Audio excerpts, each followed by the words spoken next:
வையகம் வாழ்க வளத்துடன் உலகெங்கும் இருக்கும் நம்ம யூடியூப் குடும்பத்தினருக்கு டாக்டர் டிவைன் தினேஷன் அன்பான வணக்கங்கள். முதல்ல எல்லாருக்குமே தமிழ் புத்தாண்டு வாழ்த்துக்கள். இதுதாங்க ஆக்சுவல் நியூ இயர், சரிங்களா? மீதி ஜனவரி 1 நம்ம உலகம் முழுக்க ஒரு ஜார்ஜேஜியன் கேலண்டர்னு சொல்லுவோம், சரிங்களா? வெளிநாட்டு மக்கள் ரெடி பண்ணது. நம்ம தமிழ் முறைக்கு சித்திரை 1 இந்த ஏப்ரல் 14 தான் புனிதமான நாள். தமிழ் இந்தியாவில் பல மொழி பேசுகிறவங்க, நீங்கள் கன்னடமோ இது நியூ இயரோ யார் எடுத்தாலும் அங்கே உகாதின்னு கொண்டாடுவாங்க. அரௌண்ட் இதே நாட்கள் அரௌண்ட் சுற்றி தான் வரும். ஸோ இதுதான் நம்மளுக்கு ரொம்ப முக்கியமான நாள், சரிங்களா? இந்த முக்கியமான நாளில் ஒரு ராசிக்கும் சொல்ல போகிறோம். நம்மளுக்கு எல்லாருக்குமே தெரிஞ்சது தான். உங்களுடைய பொதுவான வாழ்க்கை எப்படி இருக்கும், திருமண வாழ்க்கை, குடும்பம், குழந்தைங்க, மகப்பேறு பற்றி, தொழில் முன்னேற்றங்கள் பற்றி, வேலையில் ப்ரமோஷன், வெளிநாடு போகிறது, ஹெல்த், இதை பற்றி நிறைய நம்ம பேச போகிறோம். சரி, அதுக்கு முன்னாடி நம்ம பஞ்சாங்கம் என்ன சொல்லுது அப்படின்றத ஒரு டீட்டெயிலாக பார்த்தோம். அதாவது வருஷம் இந்த வருஷம் இப்படி தான் நடக்க போகுது அப்படின்னு சொல்லிட்டு நம்ம பஞ்சாங்கத்தில் எழுதி வைப்பாங்க.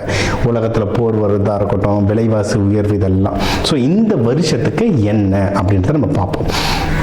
ஒன்று, இந்த தலைவன் அப்படின்னு நீங்கள் பார்த்தீங்கன்னா வருடாதிபதினு சொல்லுவோம். வருடாதிபதி தலைவன் யாருன்னா சூரியன், மந்திரி சந்திரன், ஓகேங்களா? சேனாதிபதி சனி பகவான். அதே மாதிரி உங்களுக்கு சஸ்தியாதிபதி யாருன்னா குரு பகவான். இதுதான் நம்மளுடைய அக்ரிகல்ச்சர் பற்றி நம்ம சொல்கிறது, தானியங்கள் பற்றி தான், ஓகேங்களா? இப்போ சூரிய பகவானே தலைவனாக இருக்கிறதுனால நமக்கு ஒரு ஆட்சி நடக்கும். ஆட்சியில் பல பாலிசி சேஞ்சஸ் நடக்கும். ஆட்சி மாறுமான்னு கேட்காதீங்க, எலெக்ஷன் டைம் வேற, நான் அது உள்ளே போக விரும்பலை. ஆனால் பாலிசிஸ் நிறைய மாறும், ஓகேங்களா? கவர்மெண்ட் பாலிசிஸ் நிறைய வரும். டேக்ஸ் நிறைய ரெகுலேஷன்ஸ்லாம் வரும், சரிங்களா? ஒன்று, சந்திரன் இருக்காங்க, அதுக்கப்புறம் மந்திரியா சந்திரன் இருக்காங்க, சேனாதிபதியா சனி பகவான் இருக்கார். சனி சந்திரன் காம்பினேஷன்ஸ் வர என்னன்னா, இந்த தமிழ் வருடத்தை பிரபவ வருடம்னு சொல்லுவாங்க. அதாவது இது ரொம்ப ஆன்மீகமான வருடம். ஆன்மீகம் ரொம்ப ஜாஸ்தியாகும். இதை நம்ம நியூ இயர் பலன்லேயே சொல்லியிருக்கேன், நீங்கள் தேடி பாருங்கள். நம்ம நியூ இயர் பலன்லேயே சொல்லி இது ஆன்மீகம் வருடம். ஆன்மீகம் சம்பந்தமாக நிறைய நடக்கும். தொழில்கள்லையும் அதை நிறைய பார்ப்பீங்க, முக்கியமாக முருகர் சம்பந்தமான. அதுக்கப்புறம் முருகர் படம் எடுக்க போகிறதா நிறைய நியூஸ் ரிலீஸ் ஆச்சு. எத்தனை பேர் பார்த்துருக்கீங்க? தமிழ்நாட்டில் மட்டும் இல்லைங்க, ஆந்திராலையும் நடக்க போகுது. தமிழ்நாட்டிலையும் முருகன் பேரில் ஒரு பெரிய படம் ஒன்று வருது. எல்லாருக்கும் அது என்ன படம்ன்றது தெரியும், சரிங்களா? இதெல்லாம் நடக்குது.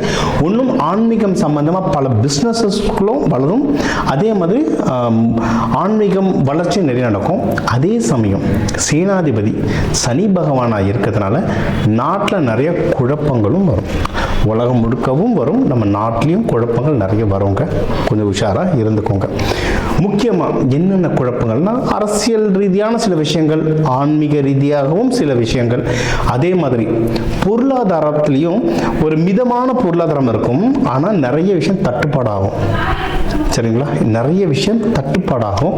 முக்கியமாக தானியங்கள், ஃபியூயல் ப்ரைஸ், இந்த பெட்ரோல், டீசல், இதோடைய ப்ரைஸ், இதெல்லாம் தட்டுப்பாடு வரும். தட்டுப்பாடு வந்தால் விலை உயற்றமும் வரும். தங்கம், வெள்ளியோட விலைகளும் உயரும், சரிங்களா? அதனால் என்ன தெரிஞ்சுக்கணும்னா, காசை மிச்சம் பண்ணுங்க. சாப்பாட்டை வீண் பண்ணாதீங்க. இன்றைக்கி நம்ம வீண் பண்ணுற சாப்பாடு யாரோ வயிறுக்கு போக வேண்டியது. சாப்பாட்டை வீண் பண்ணாதீங்க, அதுவே பெரிய புண்ணியம். காலநிலை, அதாவது மழை மிதமாக தான் இருக்கும். ஸோ அக்ரிகல்ச்சர் பெரிய பாதிப்பு இல்லை, ஓகேங்களா? முடிஞ்ச அளவுக்கு தண்ணி குறைவான விவசாயம் பண்ணுறது ஒன்றும் சூப்பர். சிறுதானியங்கள்லாம் இப்போ ரொம்ப நல்லா வளர்ந்துட்டு வருது, அதெல்லாம் நீங்கள் பண்ணலாம். மழையால் பெரிய பாதிப்பு இல்லை, ஓகே? இயற்கை சீற்றங்களும் ரொம்ப பெரிய அளவுக்கு இல்லை. அரசியல் சூழ்நிலைகளும் உலகத்தில் போராட்டங்களும் அதிகமாக வெடிக்கிற மாதிரி இருக்குது. அப்போது நம்மளுடைய பணத்தை எவ்வளோ மிச்சம் பண்ண முடியுமோ மிச்சம் பண்ணுங்க. தேவையில்லாத செலவுகளோ, தேவையில்லாத ஆடம்பர செலவுகள் பண்ணாதீங்க. ஆடம்பர செலவுகள் ரொம்ப ஜாஸ்தி ஆயிடுச்சு. பண்ணாமல் மிச்சம் பண்ணிங்கன்னா இந்த வருஷம் ரொம்ப சுபவாமையும். இப்போ உங்கள் ராசிக்கு என்ன நல்லதுகள் என்னென்ன இருக்குது, எந்தெந்த விஷயத்தை உஷாராக இருக்கணுன்றதை இப்போ பார்ப்போம். கடக ராசி, கடக லக்னம், இந்த தமிழ் வருட பரப்பு எப்படி இருக்குது? உங்களுக்காகவே வர வருஷங்க, சரிங்களா? ஏன்னா உங்களுக்கு இப்போ இந்த ஜூன் மாதம்லாம் அழகாக குரு பகவான் உங்களில் வந்துடுவார், ஓகேங்களா? அதுக்கப்புறம் உங்கள் காட்டில் தான் பணமழை, எல்லா நல்லதும் நடக்கும். இப்போவே உங்களுக்கு நிறைய நல்ல நியூஸ் வந்துட்டுருக்கோம். ஒரு 4 மாதமாகவே பார்த்திங்கன்னா கடகமுக்கு வந்து ஒரே குதூகலம் தான். ஏன்னா அவ்வளோ பேர் வராங்கல்ல, அவங்களோட ரிசல்ட் என்னென்னு பார்க்குறேன்னு. கடகத்துக்கு டைம் சூப்பராக இருக்குது, நிறைய நல்ல விஷயங்கள் இருக்குது. என்ன செலவாகும் அது கண்டிப்பாக தெரியும், பயங்கரமாக செலவாகும். ஆனால் நல்ல விஷயத்துக்காக செலவாகுங்க. அதனால் எல்லாத்துக்குமே அழக்கூடாது, சரிங்களா? காசு ஒரு பக்கம் வந்துட்டு நல்ல விஷயத்துக்கு போயிட்டே இருந்தால் தான் லைஃப் ஹாப்பியாக இருக்கும். ஸோ அதனால் ஜாலியாக அனுபவிங்க. ஒன்று என்னென்ன நல்ல விஷயம் அப்படின்னு சொன்னீங்கன்னா, கல்யாணம். கடகத்துக்கு வந்து கல்யாணத்துக்கு டைம் ரொம்ப சூப்பராக இருக்குது. அது இந்த தமிழ் வருட பிறப்பு வந்து யார் யாருக்கெல்லாம் பெயிண்டிங்கில் இருக்க எல்லாரும் டக்குன்னு கல்யாணம் பண்ணுங்க. ஸோ யாராவது கல்யாணம் ஆகாதவங்களுக்கு கல்யாணம் ஆகும். ஏற்கனவே கல்யாணம் ஆகி இன்கேஸ் ஏதாவது மனஸ்தாபங்கள் எதனா இருந்ததுன்னா அது எல்லாமே சரியாயிடும், சரிங்களா? ஏன்னா உங்களுக்கு வந்து 7 மகரம். முன்னாடி ஒரு 6 மாதத்துக்கு முன்னாடி வரைக்கும் லைட்டாக ஏதாவது ஒரு மன கஷ்டங்கள், ஈகோகள் இருந்திருக்கலாம். அதெல்லாம் இப்போவே சரியாயிட்டு இருக்கோம், ஆகலனால சீக்கிரம் சரியாயிடும், சரிங்களா? அதனால் அது சூப்பராக இருக்குது. மகப்பேறு ட்ரை பண்ணுறவங்க தாராளமாக ட்ரை பண்ணலாம். ஏன்னா இது வந்து நீர் ராசி, பெண் ராசி, தாய் ராசி, இவங்க நேச்சுரலாகவே ஃபேமிலி ஓரியன்டாக இருப்பாங்க. உங்களுக்கு வந்து ஹஸ்பண்டோ ஒய்ஃபோ கடகத்தில் பார்த்துட்டா செம லக்கு. என்ன பேசிகிட்டே இருப்பாங்க, கொஞ்சம் அதிகமாக பேசுவாங்க, ஆனால் குடும்பத்தை பயங்கரமாக பார்த்துப்பாங்க. கடகத்தை பார்த்துக்கிறதுல வேறு யாரையும் அடிச்சுக்க முடியாது, சூப்பராக குடும்பத்தை பார்த்துப்பாங்க. அதனால் இவங்களுக்கு குழந்தைங்களை பிடிக்கும். அதனால் குழந்தை மகப்பேருக்கெல்லாம் வந்து தாராளமாக நீங்கள் வந்து இதுக்கு ட்ரை பண்ணலாம். இது ஒன்று. அடுத்து வேறு ஹெல்த் இஷ்யூஸ் எதனா இருந்தால் கம்மியாகும், ரொம்ப கம்மியாகும். முக்கியமாக இவங்களுக்கு வந்து இந்த ரெஸ்பிரேட்டரி இஷ்யூஸ் அப்படின்னா நீண்ட நாள் இந்த டிபி எல்லாருக்கும் கிடையாதுங்க, சில பேருக்கு டிபி, ஆஸ்துமா இஷ்யூஸ், இந்த மாதிரி ரெஸ்பிரேட்டரி இஷ்யூஸ் இருக்கும். அதுக்கெல்லாம் இப்போ டாக்டரை பார்க்கறது ரொம்ப நல்லது. இது சித்த மருத்துவத்தில் ஒரு வார்த்தை இருக்குங்க, அந்த நேரம் அறிஞ்சு மருந்து கொடு அப்படின்ற மாதிரி, நோய் அறிந்து மருந்து கொடு, நேரம் அறிந்து மருந்து கொடுலாம் ஒரு வாக்கியம் இருக்குது. அது பிரகாரம் நீங்கள் இப்போ வந்து நோய் தீர்றதுக்கான நேரம், இந்த டைமில் மெடிசன் எடுக்கிறதோ ரைட்டான டாக்டரை பார்க்குறதோ ரொம்ப நல்லது. என்னோட எக்ஸ்பீரியன்ஸில் இன்னொன்று என்ன சொல்லுவேன்னா, சில பேர் வந்து அலோபதி மட்டும் போவாங்க, நான் சித்தா வேறு எதையும் தொடவே மாட்டேன்னுவாங்க. சில பேர் சித்தா மட்டும் பார்ப்பேன்னுவாங்க, வேறு எதையும் தொட மாட்டேன்னு சொல்லுவாங்க. அப்படி இல்லைங்க, ஒவ்வொன்றுத்துலேயும் அதோடைய நல்லதும் இருக்குது கெட்டதும் இருக்குது. எப்போவுமே ஒரு 2 மருத்துவம் கையில் வச்சுக்கிட்டே இருங்க. பெஸ்ட்டு என்னென்னா, மருத்துவம் கொஞ்சம், வாழ்வியலை எவ்வளவு மாற்றுறீங்களோ அவ்வளவும் ரொம்ப நல்லது. நீங்கள் ரொம்ப கோல்டான காய்கறிகள் சாப்பிடக்கூடாது. நீங்கள் வந்து ஆடி மாதத்தில் நம்ம ஐஸ்கிரீம் சாப்பிட்டாலே ஜலதோஷம் பிடிக்கும். ஸோ அதனால் அந்த உணவு பழக்கங்கள் அதுக்கேற்ற மாதிரி மாற்றிட்டிங்கனாவே ஹெல்த் வந்து ஒன்றும் நல்லாவே பெட்டர் ஆகும். வேலை சம்மந்தமாக பார்க்கணுன்னா நிறைய ப்ரொமோஷன்ஸ் கிடைக்கிறதுக்கு நிறைய வாய்ப்புகள் இருக்குங்க, சரிங்களா? ப்ரொமோஷன்ஸு சர்வீஸ் செக்டரில் இருக்கும், அது இதில் கவர்மெண்ட் ஜாபில் நிறைய பேர் இருப்பீங்க, நல்ல ப்ரொமோஷன் கிடைக்க வாய்ப்பு இருக்குது. பிஸ்னஸ் நல்லா முன்னேறும், ஆனால் கொஞ்சம் ஜாகிரதையாக பண்ணுங்கள். என்ன விஷயம் அப்படின்னா, இதில் வந்து நிறைய பேர் உணவு சம்மந்தமாக நிறைய தொழில் பண்ணுவீங்க, இம்போர்ட் எக்ஸ்போர்ட், வெளிநாட்டுக்கு இம்போர்ட் எக்ஸ்போர்ட் பண்ணுறது தொழில் பண்ணுவீங்க. ரெண்டுமே ஒரு டஃப்பான டைமை நோக்கி இந்த வருஷம் மூவ் ஆகிட்டுருக்கு, சரிங்களா? ஏன்னா உணவு தட்டுப்பாடு லைட்டாக வரும். சப்ளை செயின்னு சொல்லுவாங்க, இந்த போக்குவரத்து, வெளிநாட்டுங்கள்லேருந்து வர போக்குவரத்துங்க வந்து நிறைய தடைபடுறதுக்கு நிறைய வாய்ப்புகள் இருக்குது, சரி? அதனால் உணவு ப்ரைஸ்லாம் டக்குன்னு ஷூட் அப் ஆகும். வெளிநாட்டு இம்போர்ட் எக்ஸ்போர்ட்டில் அங்கங்கே அரெஸ்ட் ஆகும். அதனால் அரெஸ்ட்னா கைக்கு வராமல் பொருள் அங்கங்கே மாட்டிக்கும். இந்த விஷயங்கள்லாம் இருக்குது. அதனால கொஞ்சம் ஜாகிரதையாக அந்த பிஸ்னஸ் பண்ணுறவங்க கொஞ்சம் ஜாகிரதையாக பண்ணிங்கன்னா சூப்பர். மற்றபடி பிஸ்னஸ் பொதுவாக நிறைய பேர் இந்த பால் பொருட்கள், நிறைய பால் பண்ணை வச்சுருக்கவங்கலாம் நான் பார்த்துருக்கேன், நிறைய பேர் கடகத்தில் இருப்பாங்க. ஸோ இந்த நம்ம உள்நாட்டிலே தொழில் பண்ணுறவங்களாம் ஒன்றும் பிரச்சனை இல்லை, வாழ்க்கை வந்து ஜம்மன் இருக்கும், தொழில் வளர்ச்சி ரொம்ப சூப்பராக இருக்கும். சரி, எதில் சார் நான் ஜாகிரதையாக இருக்கேன்னா பண விஷயம். யாருக்கு கொடுக்குறீங்க, யார்கிட்டேருந்து பணம் வாங்குறீங்க, இதில் ரொம்ப ஜாகிரதையாக இருங்க.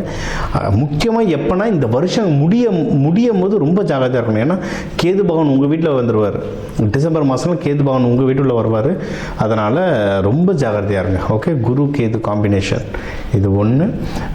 அடுத்து முயற்சி, முக்கியமான விஷயம் என்னென்னா, என்ன வேணால் நடக்கட்டும், முயற்சி பண்ணிக்கிட்டே இருங்க. எந்த விஷயம் நீங்கள் பண்ணாலும் தொடர்ந்து முயற்சி பண்ணிக்கிட்டே இருங்க, ஜெயிப்பீங்க. தடங்கல்கள் வரும் முயற்சியில் அடித்து நகர்த்திட்டு போயிட்டே இருங்க. நம்மளை மிஞ்சம் யார் இருக்கா? அடித்து நகர்த்து போயிட்டே இருங்க. வழிபாட்டு தெய்வங்கள் அப்படி யாருன்னு பார்த்தீங்கன்னா லலிதா திரிபுர சுந்தரி, காமாட்சி அம்மன், சந்திர பகவான். பௌர்ணமியை பிடிங்க, பௌர்ணமி அமாவாசை. கடக ராசி லக்னக்காரங்க முடிஞ்ச அளவுக்கு கோவிலில் தங்குங்க.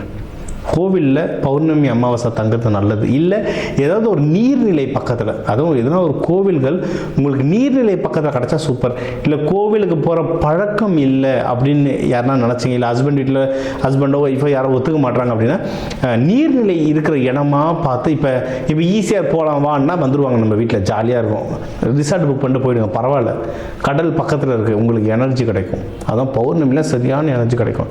கோவிலுக்கு போகிறவங்க நம்ம பாம்பன் சுவாமிகள் கோவில் இருக்குது சென்னையில், பீச் பக்கத்தில், அங்கே போய் தங்கிடுங்க. அது மாதிரி அந்தந்த ஊரில் எங்கெங்கெல்லாம் பீச்சில் சரி, எங்கள் ஊரில் மதுரைக்காரங்க கேட்கக்கூடாது. அங்கே எங்கே அருவி குளம் எங்கே இருக்கோ, எங்கே தங்க முடியுமோ அங்கே போய் தங்குங்க. லீகலாக எங்கே தங்க முடியுமோ அங்கே போய் தங்குங்க. சரிங்களா? மதுரையில் இல்லாத கோவில் குளமாக அங்கே போய் தங்கிடுங்க. தங்க உங்களுக்கு வந்து மென்மேலும் வாழ்க்கையில் முன்னேறீங்க. வரவங்களுக்கு பால் அன்னதானம் கொடுங்க. எங்கே இருக்கீங்களோ பால் அன்னதானம் கொடுங்க. இந்த தமிழ் வருடப்பரப்பு உங்களுக்கு வந்து ஒரு சுபிக்ஷமான வருடப்பரப்பாக அமையும். நம்ம தமிழ் புத்தாண்டு பிரபவ வருஷத்துக்கு என்னென்ன பலன்கள் அப்படின்னு பார்த்தோம். ஓவராலாக இந்த தமிழ் புத்தாண்டுக்கு எப்படி இருக்கும், ஒரு வருஷ பலன்க, இது ஒரு வருஷ பலன். ஓகே, ஓவராலாக எப்படி இருக்கும்?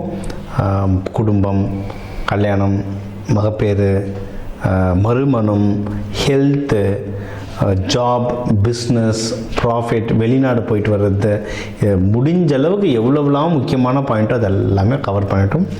எப்போவுமே சொல்கிறது 12 கோடி தமிழர்களில் ஒரு ராசிக்கும் ஒரு கோடி பேர் இருக்கீங்க. எல்லாருக்கும் பொதுவாக சொல்லியிருக்கோம். ஒவ்வொருத்தருடைய கைரேகை மாறுற மாதிரி ஒவ்வொருத்தருடைய ஜாதகமும் மாறும். இப்போ சொன்னதே நல்லபடியாக உங்களுக்கு வேலை செய்யும்.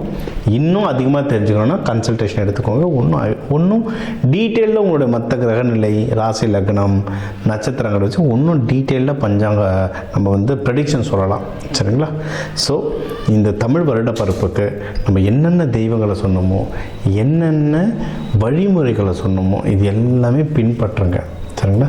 இதை தாண்டி நம்ம நிறைய கிளாஸஸ் எடுத்துகிட்ருக்கோம். ஏன்னா இப்போ சனி பயிற்சிக்கு சொல்கிறோம், சனி எனக்கு கொடுத்த 5-8 நிமிஷத்தில் என்னென்ன சொல்லணுமோ என்னால் முடிஞ்ச அளவு சொல்லிட்டேன். இதை தாண்டி சனி பயிற்சிகள்லேருந்து நம்ம ஓரளவுக்கு தப்பிச்சுக்க நிறைய விஷயங்களுக்கு நம்ம விதைகள் மூலயமா நிறைய பயிற்சிகள் தரும். கலர், அரோமா, மெட்டல் ஒரு கிரகத்துக்கு ஒரு மெட்டல் இருக்குது. அந்த மெட்டலை வச்சுக்கிட்டிங்கன்னா உங்கள் உடம்புல வந்து பல மாறுதல்கள் வரும். இதுதான் நம்ம கோவில்லே யூஸ் பண்ணுறோம். கோவில் கலசங்கள், ஐம்பொன் சிலைகள், இது பின்னாடிலாம் நிறைய சயின்ஸ் இருக்குது. இதெல்லாம் நிறைய சொல்லி தந்துட்டுருக்கோம். இதெல்லாம் எடுத்து நீங்கள் ஃபாலோ பண்ண வாழ்க்கையில் மென்மேலும் வளருவீங்க. எல்லா கிரகமும் எல்லா தெய்வங்களும் நமக்கு நல்லது செய்யத்தான் இங்கே இருக்குது. நம்ம கர்ம வினைப்படி நம்மளுக்கு நல்லதும் கெட்டதும் மாறி வருது. நம்ம புத்தியை வச்சு இதெல்லாம் கற்றுக்கிட்டு அதை இம்ப்ளிமெண்ட் பண்ணி வாழ்க்கையை வளர விதியை மதியால் வெல்லலாம். நீங்களும் மதியால் வென்று ஆண்டவன் அருளால் இந்த தமிழ் வருடப்பரப்பு உங்கள் எல்லாருக்கும் எல்லாமே நல்லதாகவே நடக்க டாக்டர் டிவைன் தினேஷன் அன்பான வாழ்த்துக்கள். வாழ்க வளர்த்து.